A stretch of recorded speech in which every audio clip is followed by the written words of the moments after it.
Hello friends, welcome. स्वागत है आप सभी का आपके अपने चैनल इग्नो गाइडेंस में और मैं आरती।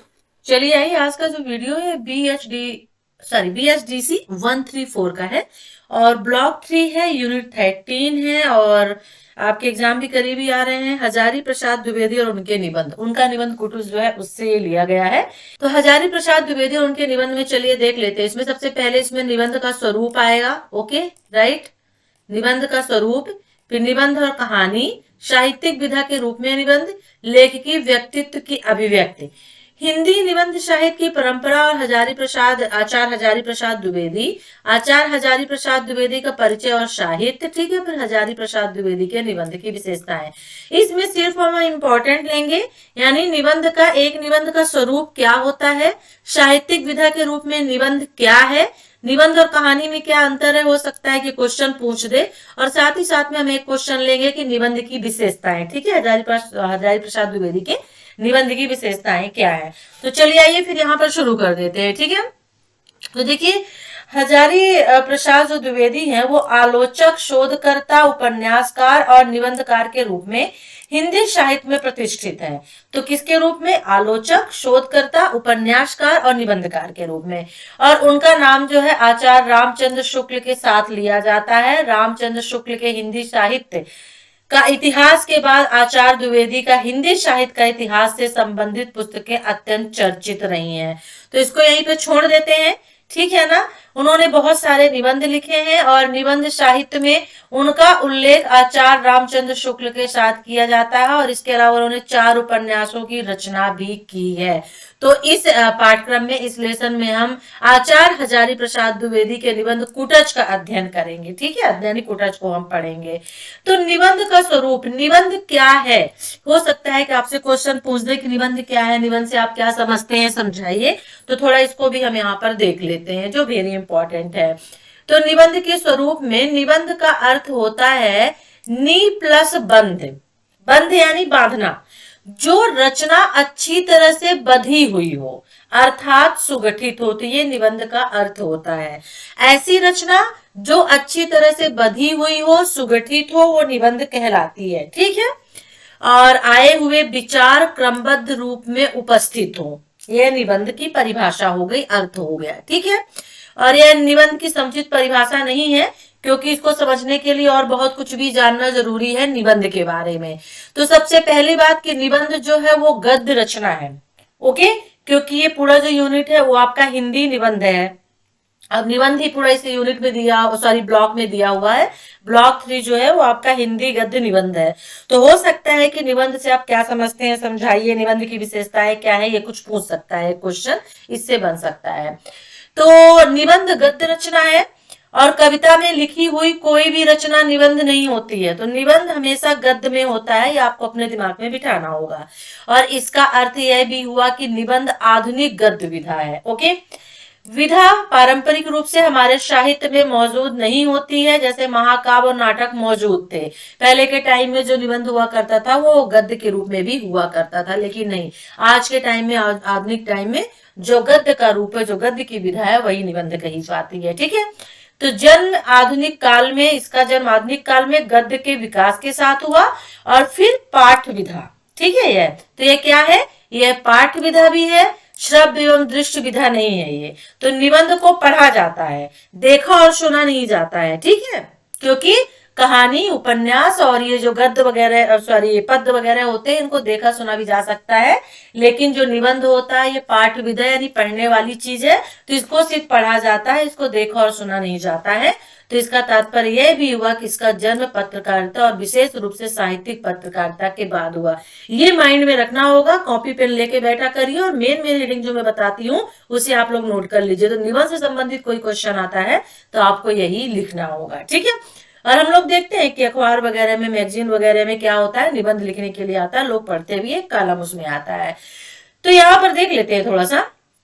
ओके, निबंध का आकार छोटा होता है, जिसे हम एक बैठक में पढ़ सकते हैं। और निबंध की कोई एक पुस्तक नहीं होती है, एक पुस्तक में कई निबंध हो सकते हैं। तो निबंध संक्षिप्त होता है, इसका तात्पर्य यह भी नहीं है कि इसका एक सुसंबद्ध विषय होता है। निबंध लेखक एक केंद्रीय विषय पर अपने विचार व्यक्त करता है, वह उसमें अपनी बातें नहीं कहता है। तो मान लीजिए जैसे कि एक चीज, किसी एक टॉपिक को ले लेते हैं और उसके बारे में, मान लीजिए जैसे निबंध लिखने के लिए आता है, प्रदूषण के बारे में आ गया, जल के बारे में आ गया, किसी भी चीज के बारे में आ गया, तो उसके बारे में फिर हम अपने वहां पे विचार रखते हैं कि जल क्या है, उसको कैसे संरक्षित किया जाए, कैसे बचाया जाए, ये सभी चीजें कहाँ कहाँ से मिलता है, उसके स्रोत कौन कौन से है, तो एक विचार वहां पे रखा जाता है। ठीक है ना। तो आचार्य रामचंद्र शुक्ल ने ईर्षा विषय पर निबंध लिखा, तब उन्होंने अपने विचार इसी विषय पर केंद्रित रखे और उत्साह पर लिखने के लिए उन्होंने नया निबंध लिखा। तो हजारी प्रसाद द्विवेदी ने भी एक ही निबंध में अशोक के फूल, देवदारू और कुटुच के संदर्भ में विचार नहीं किया, उन्होंने इस विषयों पर अलग अलग निबंधों की रचना की। अब देख लेते हैं निबंध और कहानी में क्या अंतर है, इन दोनों में क्या फर्क है, क्या अंतर है या फिर क्या सिमिलरिटीज है, ये दोनों चीजें यहाँ पे देख लेते हैं। तो देखिए निबंध और कहानी जो होते हैं ना, दोनों संक्षिप्त होते हैं। कहानी भी छोटी होती है, निबंध भी छोटा होता है। इन्हें एक ही बैठक में इन्हें पढ़ सकते हैं, यानी एक ही जगह बैठ के आराम से इनको पढ़ सकते हैं, तुरंत 2 मिनट 3 मिनट 4 मिनट की होती है, 5 मिनट की होती है, खत्म हो जाती है। दोनों पाठ विधाएं हैं। अब इनमें अंतर चलिए मैं बताती चल रही हूँ। पहला इसमें आपको देखने को मिल जाएगा, ओके राइट, कि निबंध और कहानी संक्षिप्त होते हैं, पहला इसमें मिल गया। ठीक है। फिर विशेषताएं दोनों की, एक ही बैठक में यानी एक ही जगह इनको पढ़ा जा सकता है, दूसरा हो गया। तीसरा यहाँ पे हो गया कि दोनों पाठ विधाएं कहलाती हैं, चाहे तो कहानी सुन भी सकते हैं, पुरानी लोक कथाएं तो सुनी ही जाती थी, और इतनी दूर तक दोनों में समानता के बाद भी में मूलभूत अंतर भी थे। समानताएं सिमिलरिटीज हो गई जो मैं आपको बता रही थी, 1 2 और ये 3 हो गई। ठीक है। क्योंकि निबंध में हमने ये कहा कि निबंध को सिर्फ पढ़ा जाता है, देखा सुना नहीं जाता, और कहानी को हम सुन भी सकते हैं और सुनते ही हैं, कहानी को हम सुनते ही है, इसलिए यहाँ पे कहा है कि चाहे तो कहानी को सुन भी सकते हैं। अब इनमें अंतर क्या है, ये तो सिमिलरिटीज हो गई भाई, है ना, मतलब की समानता हो गई। तो निबंध कथेतर गद्य विधा है। अब इसको देख लेते हैं कि निबंध कथेतर गद्य विधा है और कहानी में कहानी होती है। यानी निबंध में कथेतर का मतलब जो चीजें कही गई हैं वो एक गद्य विधा है, लेकिन कहानी के अंदर कहानी, कहानी के अंदर कहानी हो सकती है, मतलब कोई अंत उसका नहीं है। तो कहानी में पात्र होते हैं, ठीक है ना, निबंध में पात्र नहीं होते, कहानी में पात्र होते हैं। लेखक उसके बारे में कुछ बातें कहता है, किसमें, कहानी में। निबंध में कोई कहानी नहीं होती है और ना कोई पात्र होता है, ये इन दोनों से अलग चीजें हैं, यानी कि इनमें अंतर है, दोनों में अंतर। निबंध में लेखक स्वयं उपस्थित रहता है और वह सीधे पाठकों को संबोधित करता है। जनरली हम निबंध देखते हैं तो किस तरह का लिखा हुआ होता है, अभी कुटुज हम नीचे देखेंगे तो देखिएगा निबंध में बीच बीच में जो लेखक होता है वो अपनी भी बातें कहता जाता है, अर्थात लेखक और पाठक के बीच कोई अन्य नहीं होता है, किसमें, निबंध में। जबकि कहानी में लेखक और पाठक के बीच में और लोग भी होते हैं, क्योंकि उसमें पात्र होता है, तो बहुत सारे पात्र होते हैं, तो अन्य लोग में आ जाते हैं। कहानी में लेखक पात्रों के पर्दे के पीछे होता है, निबंध में सामने होता है, दिखता है कि लेखक क्या कह रहा है, हम उसके विचार को पढ़ते हैं। लेकिन कहानी में ऐसा नहीं होता है, कहानी में जो लेखक होता है वो पर्दे के पीछे होता है, वो दिखता नहीं है, वो पात्रों के माध्यम से अपनी बातें कहलाता है। ठीक है ना। पाठक के सामने केवल पात्र होते हैं। तो कहानी में एक कथा होती है जो विकसित होती है, और निबंध में लेखक एक ही विषय के आसपास मंडराता रहता है। निबंध में एक ही टॉपिक होता है, जल है, वायु है, प्रदूषण है, जो भी है, XYZ, वैश्विक भूमंडलीकरण जो भी है, तो एक ही टॉपिक होता है, उसी टॉपिक के अंतर्गत हमें 2-3 पेज लिख देने होते हैं। लेकिन कहानी में ऐसा नहीं होता है, यदि वह आगे बढ़ता है तो भी घूम फिर कर वापस वही मूल विषय में लौट आता है, कहाँ, किसमें, निबंध में। ठीक है। और इसके साथ कथा साहित्य में विशेष रूप से उपन्यास और कहानी में लेखक कल्पना करता है। तो कहानी में क्या होती है, कल्पना होती है, ऐसे पात्रों का सर्जन होता है जो पहले कभी नहीं होते हैं, और निबंध में इस तरह किसी भी कल्पना की जरूरत नहीं होती है, निबंध ऑथेंटिक सत्य घटना पर आधारित होता है। ठीक है। वह सीधे विषय पर आगे बढ़ सकता है और सृजनात्मकता, कल्पनाशीलता की आवश्यकता निबंध लेखन में नहीं होती है, जबकि कहानी में सृजनात्मकता, कल्पनाशीलता की आवश्यकता होती है और होते भी हैं, और उसमें यथा तथ्यता होती है, किसमें, निबंध में। जो मैं बोली, सही चीजें होती हैं, सही चीजें रखी जाती हैं, सही विचार रखे जाते हैं। ठीक है। तो ये क्या हो गया, अंतर हो गया। जो रेड पेन से है वो इनमें सिमिलरिटीज हो गई, विशेषताएं, मतलब कि इन दोनों में सेम चीजें हो गई, समानताएं हो गई, और ये अंतर हो गया जो ग्रीन पेन से आपको दिख रहा है, इनमें इतने अंतर कहानी और निबंध में हो गए। ठीक है, अब ये देख लेते हैं साहित्य विधा के रूप में निबंध। ये क्वेश्चन इंपॉर्टेंट बन सकता है, ऊपर वाला भी इंपॉर्टेंट है, ये भी इंपॉर्टेंट हो सकता है कि एक साहित्यिक निबंध से आप क्या समझते हैं और एक साहित्यिक विधा के रूप में निबंध को समझाइए। इस तरह का क्वेश्चन आपसे पूछ सकता है। ठीक है, तो चलिए शुरू कर देते हैं। साहित्य समीक्षकों का विचार है कि निबंध गद्य की कसौटी होता है, क्योंकि गद्य लिखा ही जाता है निबंध में, और लेखक की भाषा का सामर्थ्य निबंध में प्रकट होता है। लेखक जो भी बताना चाहता है, अपने विचार जो रखना चाहता है, वो निबंध के माध्यम से कहता है। और जरूरी नहीं है कि इसमें विचार ही रखे जाए, इसमें सब चीजों को रखा जाता है।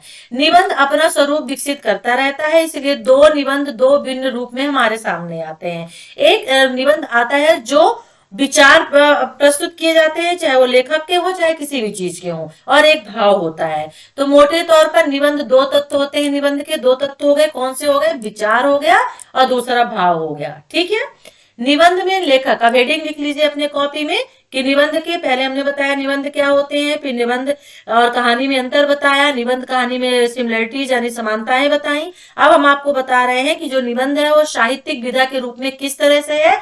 ठीक है ना, तो अब निबंध के कितने तत्व हो गए? दो तत्व होते हैं निबंध में, विचार और भाव।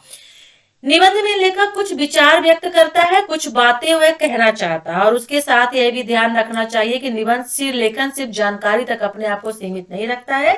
जिस रचना के लिए निबंध लिखा जाता है उसकी जानकारियां भी उसमें रहती है, तो साहित्य की श्रेणी में नहीं आती है निबंध। ठीक है, और उस जानकारियों के संबंध में लेखक की अपनी भावनाएं होती हैं, लेखक अपनी उन भावनाओं को अभिव्यक्त करता है। तो लेखक यहाँ पर अपने विचार को क्या करता है? निबंध के माध्यम से व्यक्त करता है। तो निबंध के स्वरूप को समझाते हुए विचारक यह कहते हैं कि निबंध में भाव और विचार दोनों होते हैं। ठीक है, ओके। निबंध के स्वरूप को स्पष्ट करते हुए आलोचक आमतौर से डॉक्टर जॉनसन के मत को मानते हैं, उद्धृत करते हैं, कहते हैं कि निबंध तो मुक्त मन की मौज और अनियंत्रित कल्पना है। ठीक है ना नियमबद्ध और न व्यवस्थित कृत्य है। कहानी उपन्यास नियमबद्ध व्यवस्थित होते हैं, एक के बाद एक चैप्टर चलता है उसमें, लेकिन निबंध में ऐसा नहीं होता है। कई बार निबंध लेखक स्वच्छंदता पूर्वक अपने मन की बात कहता हुआ जान पड़ता है, यानी अपने मन की बात कहते हैं। बाल मुकुंद गुप्त, हजारी प्रसाद द्विवेदी निबंधकों में हम देखते हैं कि अपनी मन की बात कहते हैं, और इसी की तुलना में हम रामचंद्र शुक्ल को भी रख लेते हैं जो निबंध में अपने मन के अपने विचारों को रखते हैं। तो भाव और मनोविकार संबंधी निबंधों में वो पूरी तरह से अपने विषय पर केंद्र करते हैं। भारतीय युग में भी देख लेते हैं जो निबंध लिखे गए उसमें लेखकों की जिंदा दिली इसी स्वच्छंद रूप के विधान में आई है, यानी लोगों ने अपने विचारों को अपने भावों को निबंध में रखा है। ठीक है, तो निबंध के लक्षणों में स्वच्छंदता, सरलता और आडंबरहीनता, घनिष्ठता और आत्मीयता के साथ लेखक के वैयक्तिक आत्मनिष्ठ दृष्टिकोण का उल्लेख मिलता है। तो अब हम यहाँ पे देख लें कि निबंध के लक्षण कौन कौन से हैं। तो निबंध के लक्षण में यहाँ पर सबसे पहले आ जाता है स्वच्छंदता। ठीक है, फिर सरल, स्वच्छंदता का मतलब कुछ भी आप लिख सकते हैं, कुछ भी निबंध में आप लिख सकते हैं, आप उसके लिए स्वतंत्र हैं। ठीक है, सरलता होती है ताकि पढ़ने वाला पाठक उसकी बात को समझ सके जो लेखक लिखता है। बात जो है, जो शब्द लिखे जाते हैं वो सहज लिखे जाते हैं। आडंबरहीनता उसमें नहीं होती है। ठीक है ना, घनिष्ठता होती है और आत्मीयता के साथ में लिखा जाता है ताकि पढ़ने वाले को लगे कि हाँ कुछ लिखा गया है। ठीक है, और वैयक्तिक आत्मनिष्ठ यानी उसके खुद के आत्मा से जुड़ा हुआ एक दृष्टिकोण होता है निबंध में। तो ये निबंध के लक्षण हो गए। ठीक है, इनको भी कॉपी में लिख लीजिएगा। परंतु ये लक्षण विभिन्न लेखकों के कृतियों में कितने विविध रूपों में मिलते हैं ये ध्यान रखने होंगे, सभी में नहीं मिल पाते हैं। तो ये हो गया एक साहित्यिक विधा के रूप में निबंध। ठीक है, लेखकी व्यक्तित्व की अभिव्यक्ति। तो अब लेखकी व्यक्तित्व की अभिव्यक्ति में क्या है? निबंध एक तत्व और होता है निबंध का, जो निबंध में व्यक्त भावों और विचारों को व्यवस्थित करता है, उन्हें दिशा देता है, वह स्वयं लेखक का व्यक्तित्व। तो निबंध में व्यक्तित्व का क्या स्थान है यहाँ पे ये बताया गया है। ठीक है ना, क्योंकि हर एक निबंध में लेखक अपने विचार और भावों को रखता है, तो उसका विचार भाव स्वयं का होता है, व्यक्त का, स्वयं के व्यक्तित्व का, स्वयं की पर्सनालिटी का। व्यक्तित्व का मतलब पर्सनालिटी का होता है। तो यह लेखक व्यक्तित्व उस निबंध में उपस्थित रहता है और प्रत्येक स्थिति पर लेखक स्वयं टिप्पणी करता जाता है और पाठक से अपने विचार जो है वो आमंत्रित करता रहता है। इसलिए निबंध का सजग पाठक केवल गृहीता नहीं होता, स्वयं भी मन ही मन उस विषय पर अपनी टिप्पणी करता। तो मतलब ये नहीं है कि निबंध किसी एक चीज के बारे में चल रहा है, जिस टॉपिक के बारे में चल रहा है तो उस टॉपिक के बारे में लिखा जाए। उसके अंदर लेखक अपने विचार को भी ठूंस देता है, विचार को भी रख देता है, अपने विचार भी प्रकट करना चाहता है, उस टॉपिक के बारे में अपनी टिप्पणी वो करना चाहता है। तो प्रस्तुत विषय के साथ साथ लेखक अपने नितांत जीवन के अनुभव भी सुनाता जाता है। ठीक है, मान लीजिए कोई ऐसा लेखक है, यात्रा वृत्तांत वगैरह हो गए, यात्रा के बारे में कोई निबंध लिख रहा है कि हम कहाँ गए, क्या करें, तो उसमें क्या होगा, अपने जीवन के बारे में तो बताएगा ना। तो लेखक क्या करता है, अपने आत्मीयता के साथ में अपने विचार को भी, निजी विचार को भी व्यक्त करता है, और जो पाठक होता है उसको पढ़ता है तो आमंत्रित करता है। तो लेखक और पाठक जितने घनिष्ठ आत्मीयता से जुड़ जाते हैं, निबंध का ग्रहण उतना ही सहज हो जाता है। ठीक है ना। प्रत्येक लेखक का जो व्यक्तित्व होता है वो अलग होता है, हर एक लेखक अलग अलग होते हैं, हर एक व्यक्ति दूसरे व्यक्ति से अलग होता है। तो सीधी सी बात है, अगर वो लेखक है और वो कुछ लिख रहा है तो वो भी एक लेखक दूसरे लेखक से अलग होगा, तो उसके व्यक्तित्व पर का जो स्तर होता है वो भी अलग होगा, और उस स्तर के अनुरूप ही अपने आप को व्यक्त कर पाता है, और उसी स्तर के हिसाब से ही पाठक उसको पसंद या नापसंद करता है, उसको और उसके लेख को। तो लेखक कहते छिछला है, सतही है, सुविज्ञ पाठक कभी उसे संतुष्ट नहीं हो पाता। लेकिन लेखक यदि अच्छा है, उससे नॉलेज ज्यादा है उस टॉपिक पे, ठीक है ना, तो वो बहुत ही, और आत्मज्ञान उससे ज्यादा है, वो बहुत अच्छे से किसी चीज को कह सकता है, बहुत अच्छे से शब्दों को पिरो सकता है, तो पाठक उस चीज को पढ़ता भी है और उसमें एक तरह से इंटरेस्ट भी लेता है। ठीक है।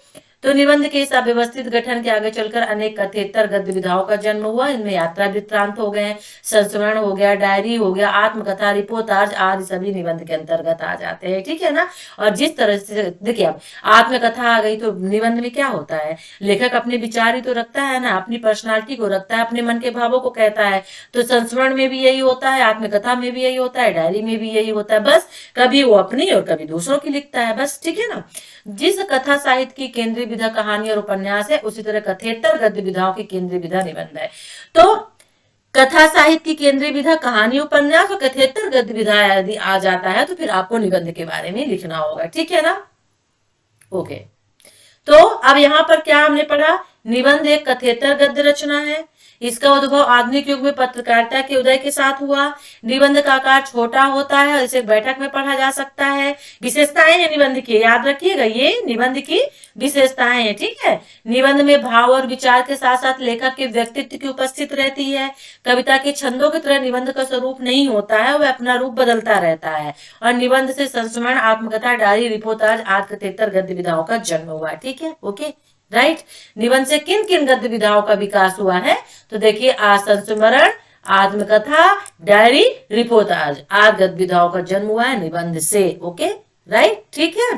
कहानी और निबंध में क्या अंतर है, तो ऊपर देख के आ चुके विशेषताएं और अंतर दोनों में। और निबंध लेखन में लेखक के व्यक्तित्व की भूमिका स्पष्ट की है। जस्ट अभी ऊपर हम लेखक के व्यक्तित्व के बारे में ही पढ़ के आए। ठीक है। तो हिंदी निबंध साहित्य की परंपरा और आचार्य हजारी प्रसाद द्विवेदी। ले इसे 1900 से सरस्वती पत्रिका का प्रकाशन प्रारंभ हुआ था 1900 में। उसके पश्चात हिंदी में गंभीर निबंध साहित्य की रचना भी प्रारंभ हो गई थी, और उस दौर में आचार्य रामचंद्र शुक्ल के निबंध लिखे जाते थे। फिर बाद में महावीर प्रसाद द्विवेदी, चंद्र शर्मा गुलेरी, सरदार पूर्ण सिंह, बहुत से ऐसे लोग आए जिन्होंने निबंध के बारे में लिखना प्रारंभ कर दिया था। ठीक है। ओके।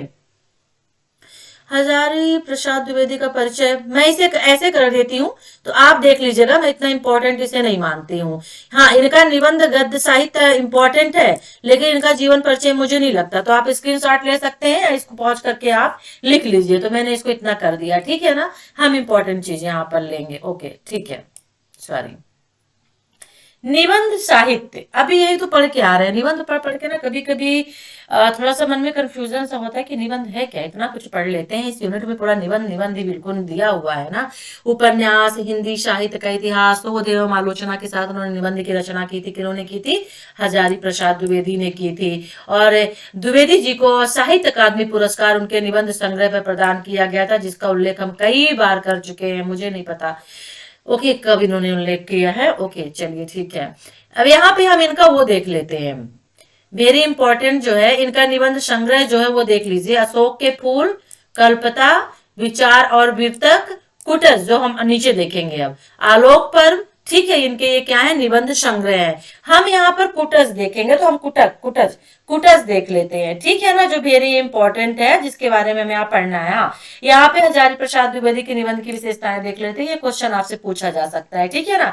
तो हजारी प्रसाद द्विवेदी का नाम आचार्य रामचंद्र शुक्ल के निबंधों के साथ लिया जाता है, हालांकि इन दोनों के निबंधों में कोई समानता नहीं है। शुक्ल जी ने भाव और मनोविकास संबंधी निबंध लिखे थे, शुक्ल जी को उसमें मैंने आपको बताया था, ठीक है ना, क्योंकि मनोवैज्ञानिक और काव्य शास्त्रीय विश्लेषण वो किया करते थे अपने भावों में, अपने निबंधों में, और इसलिए वो विषय प्रधान निबंधों की श्रेणी में आते हैं, रामचंद्र शुक्ल जी, ठीक है ना। हजारी प्रसाद द्विवेदी के निबंधों में गंभीर शोध एवं शास्त्रीय चिंतन देखने को मिलता है, लेकिन ये विषय प्रधान निबंध नहीं है, ये व्यक्ति प्रधान निबंध है। वो व्यक्ति प्रधान निबंध लिखते हैं हजारी प्रसाद द्विवेदी, और द्विवेदी जी ने निबंध में प्रस्तुत विषय का जो संबंध है उस पर वो जोर देते हैं और उस पर विषय की प्रासंगिक व्याख्या प्रस्तुत करते हैं, यानी जो जिस विषय को लेकर के निबंध लिखा जाता है वो उस पर ज्यादा जोर देते हैं और उसी की व्याख्या करते हैं, ना कि अपने पर्सनल लाइफ को या फिर पर्सनल विचार को वहां पे रखते हैं। चाहे अशोक का फूल निबंध हो या कुटुज, सबके बारे में द्विवेदी जी प्राथमिक जानकारी देते हैं, ठीक है ना। और जानकारी देते हुए कुछ और कहते हैं, और इस और को कहने के लिए निबंध लिखे गए हैं, तो ये और शब्द जो है वो वेरी इंपॉर्टेंट हो जाता है उनके निबंध में। और उनके कई निबंधों की शीर्षक पेड़ पौधों पर है, परंतु वो सिर्फ पेड़ पौधों के बारे में नहीं लिखते, कुछ और बातें कहना चाहते हैं, ठीक है ना। तो भारतीय चिंताधारा के विकास को जानना और समझना चाहते हैं, ठीक है ना। और वे इस क्रम में अशोक, देवदारू, आम या कुटुज के बारे में लिखते हैं, पेड़ पौधों के बारे में, लेकिन उसके माध्यम से कुछ संदेश देना चाहते हैं, कुछ और कहना चाहते हैं। तो उनकी विशेषताएं जो है स्वयं ही उन्होंने किया, उनकी कुछ विशेषताओं का जिक्र द्विवेदी जी ने स्वयं किया है। तो यह वह पाठक है जो नाना कारणों से यानी विभिन्न प्रकारों से अपने प्राचीन साहित्य और संस्कृत की बातें घटनाओं से अपरिचित हो गया है, और उनके अनुसार आज के पाठक न केवल प्राचीन भारतीय संस्कृति से अपरिचित है, वरन सब बातों से बड़ी विचित्र, अद्भुत और नई रोमांचकारी लगती है। जिन बातों को जानना चाहता है वह जिन बातों में अभ्यस्त हो गया है, और अभ्यस्त होने के कारण उन्हें जांचने और जानने में जिज्ञासा भी नहीं रही। तो पंडित जी ऐसे नादान, अभ्यस्त और पाठक को प्राचीन ज्ञान भंडार में घुमाते हैं, कुशल गाइड की तरह उन्हें ज्ञान का प्राचीन भंडार दिखाते हैं, और इसीलिए पहले तो उनके मन में जिज्ञासा उत्पन्न करते हैं और तब उस जिज्ञासा को वो शांत करते हैं, ठीक है। ओके, चलिए यहाँ पे क्वेश्चन आंसर आ गए हैं। द्विवेदी जी के 2 निबंध संग्रहों का नाम लिखिए, तो अशोक के फूल, देवदार, आम, कुटुज, यही है ना, यही तो भी पढ़ के आ रहा है। इतने इजी क्वेश्चन, इतने आसान वाले नहीं आएंगे, आप इतने खुश मत होइएगा, ये यहाँ पे खत्म भी हो गया है। अब हम लेते हैं कुटुज, इसी में ले लेते हैं जो वेरी इंपॉर्टेंट है, कुटुज की अंतर्वस्तु और विश्लेषण, ठीक है ना। तो कुटुज का सार क्या है देख लेते हैं, फिर अंतर्वस्तु में विचार पक्ष और भाव पक्ष 2 चीजें आती हैं। लेखकी व्यक्तित्व की अभिव्यक्ति, मानवीय गरिमा के समर्थक, पांडित्य, सहजता, विचारशीलता, सौंदर्य सृष्टि, फिर उसकी भाषा शैली क्या है, ठीक है ना। ओके, चलिए, तो पिछले में हमने उनकी साहित्य की विशेषताओं का अध्ययन किया, निबंध के बारे में जाना। अब यहाँ पर कुटुज की जो निबंध की अंतर्वस्तु विशेषताएं है उसका अध्ययन कर लेते हैं, ठीक है ना। कुटुज को समझने का हम प्रयास करेंगे, कुटुज आखिर है क्या, ठीक है। तो कुटुज का सार देख लेते हैं कि आखिर कुटुज है क्या। तो कुटुज है। कुटज का प्रारंभ द्विवेदी जी पर्वतों के सौंदर्य से करते हैं और बताते हैं कि पर्वत, कुटज यानी पर्वत तो शायद होता है, हिमालय पर्वत है ना, हाँ, शोभा मुकुट, कुछ ऐसा। ओके, पर्वत शोभा निकेतन होते हैं, पर्वतों में हिमालय तो सबसे सुंदर ही है। कालिदास ने इस हिमालय को देखकर सामिद्य महादेव की कल्पना की थी, और इसी हिमालय की तलहटी में कुटज वृक्ष पाया जाता है। ओके, राइट, कुटज जो है वृक्ष का नाम है, और इसके चारों ओर नीरस पहाड़ियां, और उन्हीं से यहाँ से यह कुटज वृक्ष का रस अर्थात जल का स्रोत खोज लेते हैं, और इस पर विस्मित यानी कि आश्चर्य होते हुए द्विवेदी जी कुटज के बाह्य रूप रंग का वर्णन करते हैं, और इसी में थोड़ा ठहर कर वे दार्शनिक प्रश्न पर विचार करते हैं, नाम और रूप का क्या रिश्ता होता है, और प्रकांतर से स्थापित कर देते हैं कि नाम रूप की सामाजिक स्वीकृत है, ठीक है ना। नाम क्या है, रूप की सामाजिक स्वीकृति है, और इसी प्रश्न पर विचार करते करते हुए जानकारी देते चलते हैं कि कालिदास के मेघदूत में जब रामगिरी पर यक्ष को मेघ की अभ्यर्थना करनी थी, तब यहाँ पर कोई पुष्प नहीं था, इसलिए कुटज पुष्पों की अंजल देकर ही संतोष करना पड़ा था। यानी कुटज के जो पेड़ थे और उससे जो फूल लगे हुए थे, तो उसको उन्होंने क्या किया था, अंजल यानी कि एक तरह से हाथ जोड़ करके उन्होंने सौंपा था, ठीक है। अर्थात यह वृक्ष मेघदूत में कालिदास के काम आया और इस वृक्ष की अवहेलना संस्कृत साहित्य में तो मिलती ही है, रहीम ने भी इसकी अवहेलना की है। तो इसके पश्चात लेखक कुटज का अर्थ करता है। कुट का अर्थ घड़ा होता है, ठीक है ना, समझिएगा, कुट का अर्थ घड़ा। अब यह पेड़ घड़े से कैसे पैदा होगा, फिर वे अपने पाठकों की जानकारी भी देते हैं कि प्रतापी अगस्त मुनि भी कुटज कहे जाते थे, फिर भी इस कुट शब्द से कुटकारिता, कुटहारिका, कुटनी, कुट्टी जैसे शब्दों का महत्व बताते चलते हैं। और आगे चलकर द्विवेदी जी इस तथ्य की जानकारी भी देते हैं कि कुटज शब्द आर्य जाति का तो नहीं जान पड़ता। इसी प्रक्रिया में वे ऑस्ट्रो एशियाटिक भाषा परिवार की चर्चा में पाठक को ले जाते हैं और बताते हैं कि कैसे एशिया और ऑस्ट्रेलिया भूखंड पहले मिले हुए थे और बाद में प्राकृतिक प्रकोप से अलग हो गए। और इसी बीच में भी जानकारी पाठक को देते हैं कि संस्कृत में अनेक भाषाओं का मिश्रण है और यही भी भारतीय संस्कृत की मिश्रित संस्कृत है, शुद्ध आर्य संस्कृत नहीं है। और इस विषय पर उन्होंने अशोक के फूल निबंध का विस्तार से भी लिखा है। तो यहाँ पर सिर्फ प्रासंगिक चीजें दी जा रही हैं। कुटज का मतलब क्या उन्होंने बताया है कि एक पेड़ है जिसका मेघदूत में कालिदास ने वर्णन किया है। फिर वो आगे जब चल के बताते हैं कुट का मतलब घोड़ा होता है, तो घोड़े का मतलब क्या होता है, घोड़ा कैसे यहाँ पे पैदा हो सकता है। फिर वो भी बताते हैं कि क्या किसी वंश से जुड़ा हुआ है, यदि वंश से जुड़ा हुआ है तो फिर वो वंश के बारे में, भाषा के बारे में बताते हैं। ऑस्ट्रियो एशियाटिक भाषा परिवार के बारे में यहाँ पे बताते हैं कि जो एशिया और ऑस्ट्रेलिया पहले एक भूखंड से जुड़े हुए थे, ज्योग्राफी का है, और वो अलग हो गए थे, ठीक है, प्लेट टेक्टोनिक की वजह से। तो जानकारी पाठक को देते हैं। फिर वो कहते हैं कि संस्कृत में अनेक भाषाओं की मिली हुई है, मिश्रित संस्कृत है, ठीक है ना, संस्कृत भारतीय संस्कृत भी है, वो मिश्रित संस्कृत है, शुद्ध आर्य संस्कृत नहीं है। तो यही सब चीज इसमें बताते हैं। तो अब इसका अंतर्वस्तु देख लेते हैं कुटज का, ठीक है। निबंध में दो तत्व होते हैं, विचार और भाव। देखिए आपको क्लियर कर दूं कि आप इस निबंध में जितनी भी आपके निबंध हैं, यूनिट 3 ब्लॉक 3 में निबंध ही निबंध है, जितनी भी निबंध है सबके अंतर्वस्तु में दो भाव आएंगे, वो होगा विचार और भाव। तो इसको आपको दिमाग में बिठा लेना है। अब सिर्फ आपको विचार और भाव निकालने हैं कि किस निबंध में क्या विचार निकलता है, क्या भाव निकलता है, ठीक है। तो इनमें से निबंध में किसी एक तत्व की प्रधानता होती है, तो विचार होगा या भाव होगा, परंतु दूसरा तत्व भी आवश्यक होता है। तो कुटज में भाव और विचार दोनों का सामंजस्य है। विचार को अभिव्यक्त करते हुए द्विवेदी जी अपने मन की बात भी कह जाते हैं, अपना पक्ष भी रख जाते हैं और इस तरह निबंध के प्रकरणों में अपना वैचारिक भावात्मक टिप्पणी करते हैं। तो इसका अंतर्वस्तु क्या होगी, वैचारिक भावात्मक टिप्पणी होगी, ठीक है। विचार पक्ष जब वो रखते हैं तो हिमालय के सौंदर्य का वर्णन करते हैं शुरू में, फिर वो कालिदास के कथन का वर्णन करते हैं, फिर हिमालय पृथ्वी का मानदंड है ये बताते हैं, ठीक है ना। हिमालय का वर्णन, शिवालिक की पहाड़ियों का वर्णन करते हैं, फिर शिवालिक का अर्थ करते हैं, लिखते हैं शिवालिक या शिव की जटा जूट का निचला हिस्सा होता है। पहाड़ी की सूखी नीरस कठोर भूमि को देखकर द्विवेदी जी कल्पना करते हैं। फिर उन्हें कालिदास ने भी ऐसी कल्पना की होगी जैसे द्विवेदी जी ने यहाँ पे कल्पना की है, ठीक है ना। फिर उन्होंने कालिदास में लिखा भी था, जैसा कि कालिदास ने लिखा कि उनकी समाधि स्थ महादेव के अलग जाल के निचले हिस्से पर है, गिर श्रृंखला कर रही होगी, मतलब एक तरह से सोच उन्होंने यहाँ पे रखी। तो यहाँ पे हजारी प्रसाद भी बताते हैं कि कालिदास की तरह मेरी भी सोच वहीं पे जा रही है।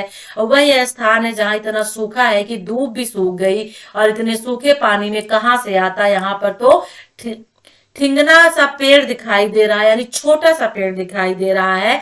यही तो कुटज है, यही तो कुटज है। भूख प्यास की चोट से और गर्मी से बेहाल होते हुए भी ये पेड़ जी रहे हैं, ना केवल जी रहे हैं वरन आनंद मग्न है, मतलब खुश है। और इसी विवरण के बाद द्विवेदी जी की भावुकता सक्रिय होती है। तो विचार हो गया पहले कि उन्होंने कालिदास को लेकर के विचार किया, अब उनकी जो भावुकता है वो निकल के बाहर आ रही है। फिर उनके मन में विचार आता है, जो पेड़ इतने अभाव में खुश है, क्या वो बेहया है या मस्त मौला है। दोनों विपरीतार्थक हैं। इन वृक्षों के लिए आप किसी भी शब्द का प्रयोग कर सकते हैं। और यहाँ द्विवेदी जी कुटक से छिटक कर मानव जीवन पर आ जाते हैं और टिप्पणी करते हैं। जो लोग बेहया देखते हैं दरअसल वो बेहया होते नहीं, उनके भीतर भी रस का कोई स्रोत होता है। हया का संबंध तो दूसरे से होता है और ये दूसरे ही सत्ता को मानते ही नहीं, मतलब पेड़ के बाद से सीधे इंसान पे आ जाते हैं। बेहया बेशरम ये पेड़ को बोलते हैं, लेकिन फिर सीधे इंसान पे आ जाते हैं और इंसान के बारे में बताने लगते हैं।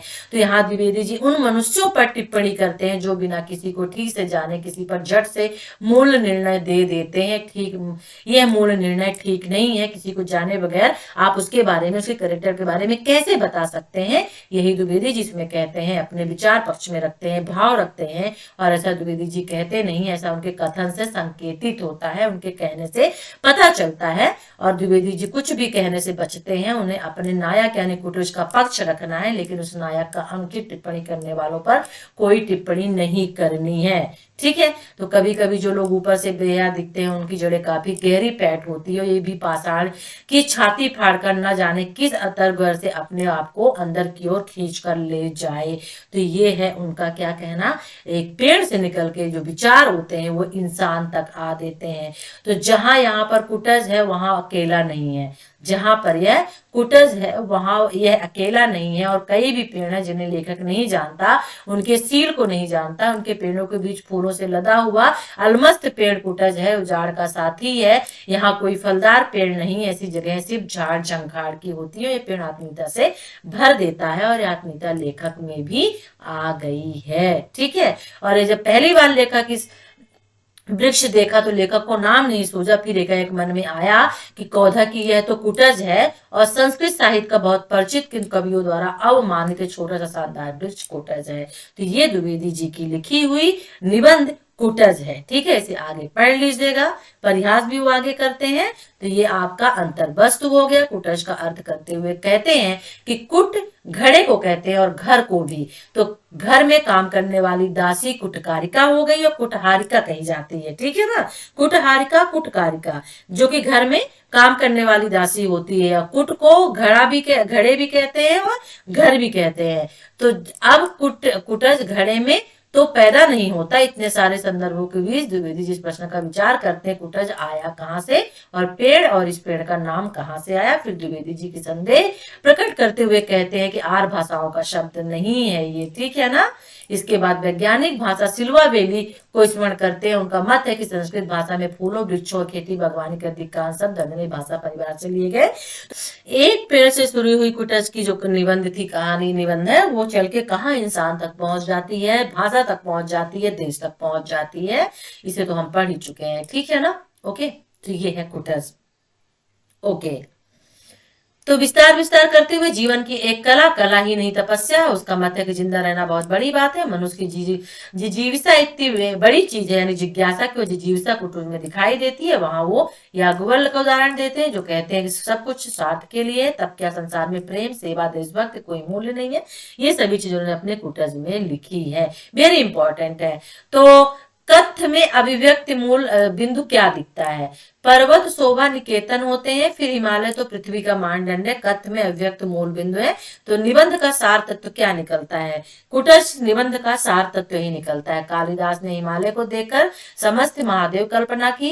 इस हिमालय की तलहटी में शिवालिक की सूखी, नीरस और कठोर भूमि है जहाँ कुटज पाया जाता है। इतने अभावों में कुटज मुस्कुरा रहा है, बेहया या मस्तमौला है।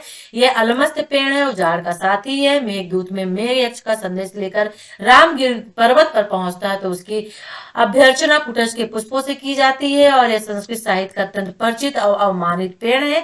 हिंदी में रहीम ने इसकी अवमानना भाव से कुटज का वर्णन किया है। नाम और रूप के दार्शनिक विवाद में द्विवेदी जी कहते हैं कि रूप व्यक्ति सत्य, जबकि नाम समाज सत्य है और नाम और रूप के सामंजस्य से ज्ञान प्राप्त होता है।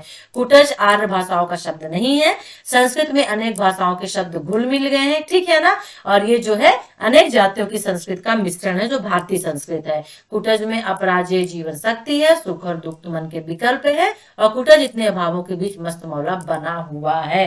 तो ये है आपका हजारी प्रसाद द्विवेदी का कुटज। ठीक है। ओके,